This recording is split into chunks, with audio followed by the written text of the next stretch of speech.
Hey everyone, today we're going to break down one of the most foundational stories ever told, Genesis chapter 3. You've probably heard it called the Fall of Man, and for good reason. It's a story that has echoed through art, philosophy, and how we see ourselves for thousands of years. So, using the original text as our guide, we're going to walk through how a perfect paradise completely unraveled because of one single choice. Let's dive in. So, picture this. We start in the Garden of Eden. It's a world of absolute perfection.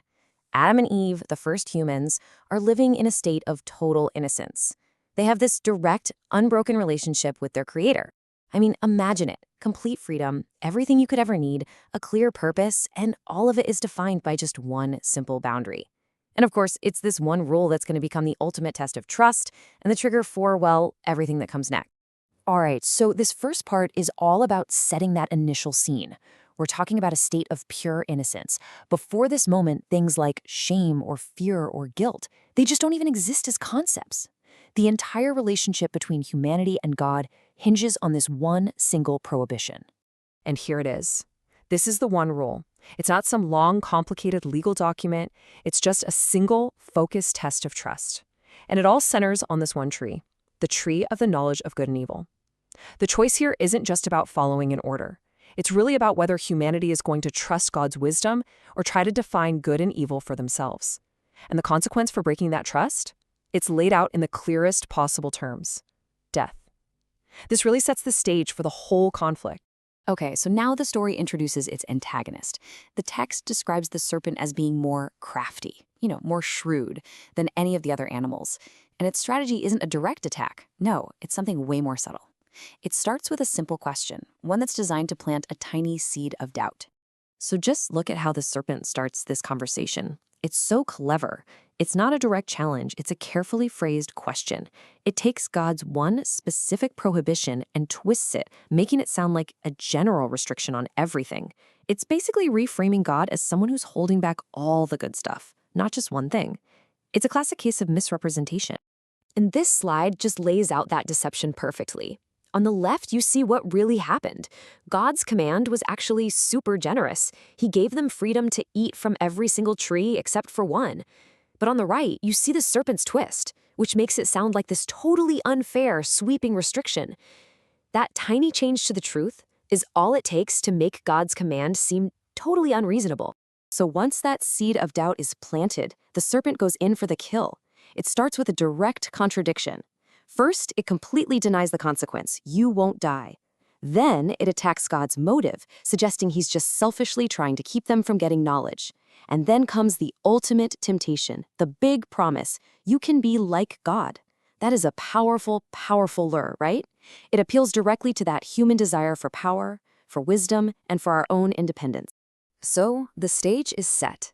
Doubt has been sown, a really tempting promise has been made, and now the focus shifts entirely to Eve and what's going through her head as she stands there, right in front of the tree. Now, what's so fascinating here is how the story breaks down the temptation into three separate appeals. First, there's the physical appeal. It looked good to eat. Then there's the aesthetic appeal. It was beautiful, pleasing to the eye.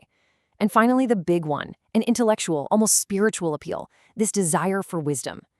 And that combination just completely overwhelms that one single command she was given. It leads to the final, fateful action. She takes it, she eats it, and then she gives them to her husband. And you know what? The serpent's promise kinda came true. Their eyes were opened, but not to some godlike power. Instead, they were opened to this brand new, painful self-awareness. That innocence was just shattered, and it was instantly replaced by these totally foreign feelings of shame and fear, which is symbolized by their sudden urge to cover themselves up. This new feeling of shame immediately makes them hide from God. But of course, you can't hide forever. And when God finally confronts them, what happens next isn't a confession. It's not repentance. Nope. It's the first ever blame game, as everyone tries to pass the buck. So listen to how the man responds. This is so crucial. When God asks him what he's done, he doesn't just blame the woman. He says, "The woman you gave me." Wow. In just one sentence, he manages to deflect blame onto the woman and, implicitly, onto God himself for putting her there in the first place. And when God turns to the woman, what does she do? Exactly the same thing. She just points the finger down the line. It wasn't her fault, you see. It was the serpent who tricked her. Nobody, absolutely nobody, is willing to take ownership of their choice. This is the origin of the blame game.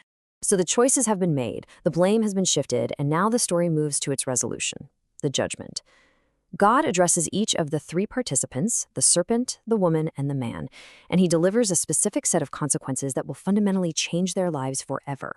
And this table just lays it all out so clearly. The consequences aren't random, right? They're directly connected to each character. The serpent is humbled and brought low. The relationship between men and women is now filled with conflict and pain. And humanity's relationship with nature goes from being easy and abundant to a life of hard work and struggle. And for the man, that original warning comes true. He will now return to the dust he came from. He's going to die. The judgments have been delivered, but it's not over. There is one final act. The relationship is now broken, and the garden can no longer be a home for a humanity that knows both good and evil. A permanent, painful separation has to happen. And the story leaves us with this incredibly powerful final image. The way back to paradise, it's blocked. But the reason why is so important. They are sent out to keep them from eating from the tree of life and being locked into this broken, immortal state forever. So in a strange way, this final judgment is also an act of mercy. The separation is made absolute, guarded by angels and a flaming sword. And so Genesis 3 doesn't just end with them getting kicked out. It ends with a fundamental shift in what it means to be human. The world is no longer a place of simple innocence. It is now this incredibly complex reality defined by knowing both good and evil, by struggle, by pain, and by death. And the question this ancient story leaves us with is a big one. Now that we have this knowledge, what do we do with it?